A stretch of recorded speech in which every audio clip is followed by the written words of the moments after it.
Hey everyone, if you want to make your own podcast but you don't know where to begin, Spotify for Podcasters makes it super easy. They've got everything in one place, it's totally free, and you can make money while doing it.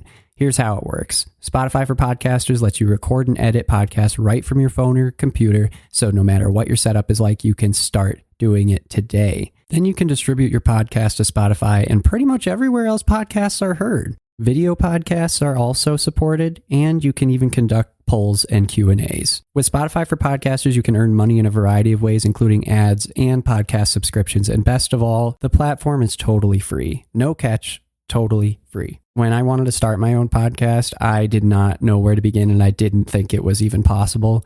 And Spotify for Podcasters made it happen. They made it easy, they made it quick, and I am doing something that I love. What more can I ask for? So if you're interested in starting your own show, you can do it, and I highly recommend you give this a try. Download the Spotify for Podcasters app or go to www.spotify.com/podcasters to get started.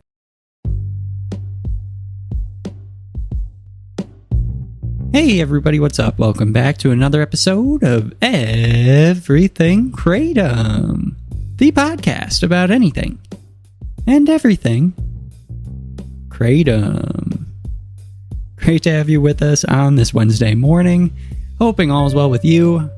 I am feeling a lot more in place today compared to yesterday. If you didn't tune in yesterday, I had kind of a wild ride. In the morning, my boss told me that he wasn't coming to a meeting, and it pretty much turned everything upside down for the day. So I did that episode on the road. Happily not that same situation today. So here I sit in my office, safe and sound, and thank you for sticking with me through that great adventure. Okay, so today we're going to be talking about basically a really brief run through of the past year, because amazingly, this podcast has been around almost an entire year. I sent my first episode out there into the ether on September 1st, 2021, and here we are, August 2022. Oh my goodness. So there's been an episode every single weekday since September 1st, 2021. There for you and your listening pleasure. So today I just kind of wanted to point out a couple things that I think are really interesting or neat about the past year and how I've learned a few different things and well, more than a few different things, and just the sorts of topics we've covered. This isn't really to be self-centered or focused, at least that's not my point. I'm sorry if it comes off that way. It's more of just looking at this from the interesting perspective of the fact that I started this podcast I never in a million years thought I would do a podcast in my life. I'm not that kind of person. And so average Joe, me, starts a podcast one day. I have 2 listeners the first day, and one of them didn't even like it. So anyway, I just think that it's like crazy that an average person like me starts a podcast, a couple people listening, literally a couple people listening, and it kind of grows over time. And just the fact that like the demand the demand that I put on myself over the past year to put out an episode every weekday really caused me to learn a lot more about Kratom than I thought I ever would. And that's kind of what I wanted to get out of today, was just kind of like, I guess it is kind of self-centered, but I really don't mean it to be. It's more just like interesting to see somebody starting a podcast about something that they don't know much about, but they use or they care about or they have some sort of relationship to. And then a year later, what kind of effect does it have if that someone has to put out an episode every weekday for a year, right? Like that's what I'm getting at. That's what I mean. So let's take a look. So first off, I started the podcast September 1st, 2021, and I said the word Kratom. And it's so funny because I haven't said it that way since, a week in or something like that, because so many people corrected me and said, it's Kratom, not Kratom. I can't listen to this if you say Kratom, that I started saying Kratom. And now I can't think of saying it the other way. It's really funny. So that's the first thing I learned. I had a great conversation with Tristan from Texas. This was the first interview that I've ever done. And we kind of connected through Reddit. He had listened to one of the podcast episodes, so he was, of the first dozen or so people listening. And he reached out and said, hey, I use Kratom, do you want to have a conversation? And we had our first conversation. It was like a half an hour long, And I learned so much. And he had such an interesting view of Kratom. He had really bad pain through a lot of medical issues with his back and surgeries and things. And I learned a whole lot about the relationship with, pain and how that might relate to Kratom and prescriptions and opioids, and, how prescriptions and opioid-related medications aren't necessarily a bad thing in and of themselves. I mean, they're taking away pain. And, Tristan was talking about it and saying, I don't want to not use these things. They're like really helpful, but Kratom is just helpful, in addition to those things. But I believe he said in an ideal world, he would want to be able to access both of them so that he can take a break or some time off of the other, or if one of them was pulled from him for some reason, he'd be able to use the other. So that was interesting to me, and it's something that I really honestly hadn't thought about before. Quite simply put, I had not thought about that before. So that was another thing. Something else I learned pretty quickly was that people really are disputing the idea of veins. And that was in the first week or two as well. I just always thought of Kratom as red, green, and white vein Kratom. And pretty soon someone came to me and said, it's varieties. Use varieties. Because like veins and strains and all of that, like that's not necessarily the best way to tell. And that was like totally new to me as well. I mean, everything was. This also, the whole reason I started this podcast was spurred.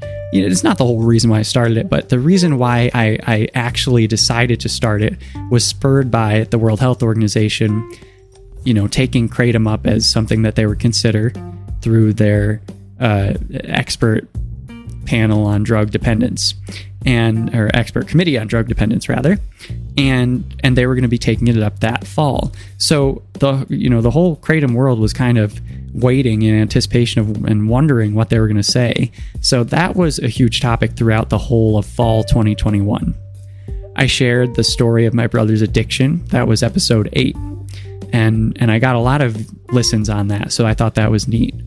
Also, Thailand decriminalized Kratom, and I covered a little bit of history of Thailand and why it was criminalized to begin with, and that was fascinating to learn about. That was absolutely fascinating to learn about.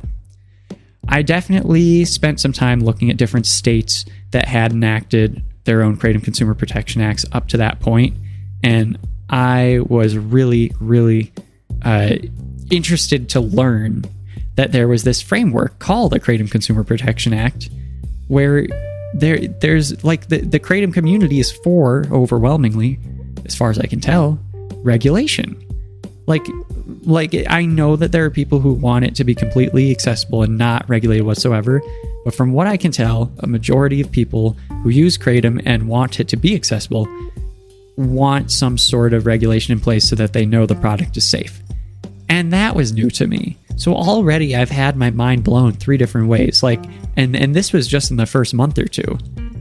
Then I started talking to some more people.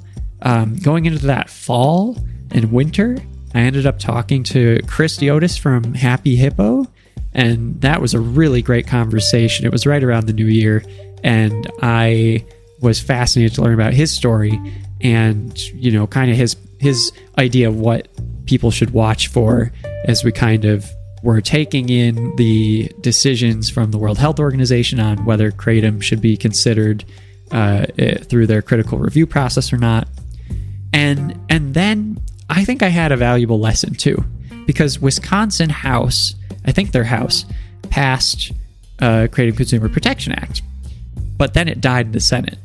I believe that's what happened. I had an episode that I did called, it was season 2, episode 42, Wisconsin with the Win, !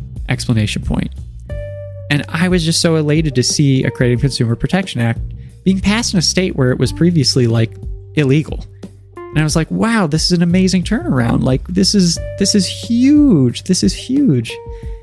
And then I found out a few weeks later that it had died in the Senate. And it was I don't know, I had to check myself. And I did another episode talking about how, wow, I got ahead of myself there. I thought just because it passed through a House, it was going to pass through the Senate. And how naive of me, because I'm already very interested in politics and I've seen bills pass a House and then die in the Senate, or pass the Senate, die in the House, or pass the House and the Senate and then vetoed by the governor. I've seen that happen. But for some reason, I was just so emotionally invested in it and excited that I wasn't really thinking straight. And it taught me to kind of be more patient about this sort of thing and to understand that this is a really long-term vision, to have some sort of national Kratom Consumer Protection Act framework, or at least through all the states in place, that this is a long-term thing. Throughout this whole year, I've been learning how the opioid crisis as a backdrop has really influenced how politicians consider Kratom in their own neighborhoods and their own parishes and counties and townships, communities, states, elsewhere, everywhere. Mississippi, there's a community, I think Pearl River County, I believe it was, in Mississippi. Yeah, Pearl River County. That one is, I got a bit feisty in that episode, but there was just so many things that stuck out about the push to make Kratom illegal there that were just absurd, that I did like this long rambling episode, and that's when I got a little fiery, more so than I usually am as a person, and I had to calm myself down and further get my emotion out of things. There was a great conversation that I had with Sean Zamorano, and he is the owner of Philly Kratom, and he also is an advocate, and Pennsylvania is seeing a lot of movement right now, and he's been very, very involved in the advocacy around Kratom in Pennsylvania, and that conversation was great. Let's see, what else did I come across? I learned about yellow types of Kratom, which, where did that come from? What the heck? I had a few more conversations with Tristan from Texas, and we've been getting updates from him, and continue to have even longer conversations. I think our last one was like an hour and some change, so we start to get carried away, but that's always fun, right? I had a great conversation with Joey from Joey Talks, who's a YouTuber, and you should definitely check out his channel. Let's see, what else? I mean, basically, I also came across this idea that Kratom can be addictive, and I had to form a real opinion on this, because when I started the show, I don't remember if I was under the impression that Kratom was not addictive, or if I thought that it could be, but I know that talking to people over the course of the year and doing consistent research and looking up studies, that's the other thing, learning how to read research papers, I was finding that there is a potential for addiction to Kratom, as there probably is with anything, and that you could certainly abuse anything. And I think that was a big opinion change for me, that Kratom could be abused, it is abused by some, and that there's a real strong community opposed to Kratom, and why that is, and that there's merit behind their argument. And, I found myself a little more in the center than I originally had on this. So I think that now, a year later, I'm a little more cautious when it comes to thinking about Kratom, but also getting listeners' emails has been so helpful in checking me, even as I'm changing and checking myself, so that I'm even though I'm trying to be factual and not emotional, based off of these past experiences and lessons, there was one listener in particular, it was I think at the same time, it's important to point out something that's not true when it's not true, and to point out something that's true when it's true, and to not be embarrassed or ashamed of the fact that you can take a position on something. That's not exactly their words, but that was part of what I gathered from their email, and I think it was right. And so I made a point of saying, I think in the next episode after that, look, I am very much open about the fact that I think that Kratom can be abused, and that there's more research needs to be done, and that who knows, it could be dangerous. But it is important to note that to date, I'm not seeing the evidence that says so. And that's an important distinction, and that needs to be said out loud. And we can't ignore that. I also learned a whole lot about the reported deaths that, over the past 2 decades, 3 decades even, there's some evidence and some reports of, especially in Colorado, that say that are Kratom-related deaths in the obituaries or the autopsies, and how all of them, all but one actually, all but one of them were proven to have other substances involved. And the number of different substances involved in those deaths is incredible. Incredible. Never would have guessed it. Anything else here? I guess just like the fact that there are all these different names for kratom, but like, are they actually different? You know, what is a mangda? That sort of thing. Those episodes I always enjoyed because afterwards I'd be like, what the heck have I been taking this whole time? I have no idea. Covering a few articles is always great. Some opinion pieces. Morgan Godwin. I love the way she writes, and she was a former addict and former person who was in prison, and she's a writer now, and she uses kratom, or did use kratom recently at least. She has a lot of great opinion pieces about kratom from her perspective, which is, you know, she's wearing a number of hats, and I really loved reading those articles and kind of coming up with some takeaways from those that I can relate to or I can't relate to.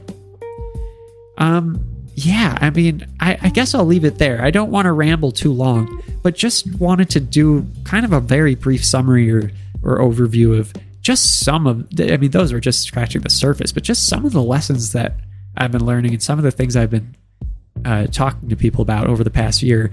And none of this would have happened if I had started this podcast and just like jumped off the cliff. Like, I literally just decided one day I just got to buy a microphone. Like, if I buy a microphone, then I'm going to have to do the podcast, because then I'll have this microphone sitting here. And if I don't do it, it'll be a waste of money. I don't have much money, so it really would be something that I'd feel guilty about, and it's going to stare me in the face every day. So I'm going to have to do it.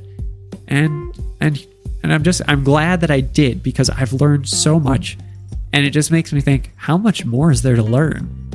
I had a few emails at the beginning saying, like, I don't think you're going to be able to come up with a topic every day for I don't think they were saying a year. I think, like, you know, are you even going to be able to fill a month? And I was like, probably not.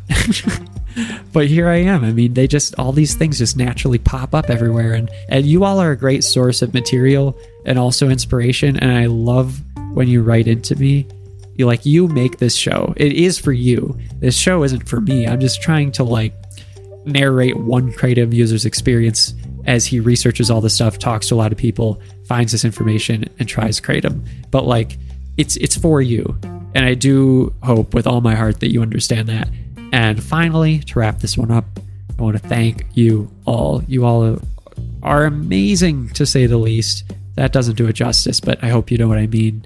And whether it's a day like today, where my nose is stuffy from allergies, or a day like last week where my nose was stuffy from a cold, through thick and thin, sickness and health. This isn't a marriage, but I mean, through all those things, you guys have just been so supportive, and you keep coming back for more. So I'm going to keep providing it. Thank you so much for listening, and we'll be back tomorrow. Let's finish out this year strong and start a new one even stronger starting September. All right, everybody, take it easy. We'll be back tomorrow. Bye-bye.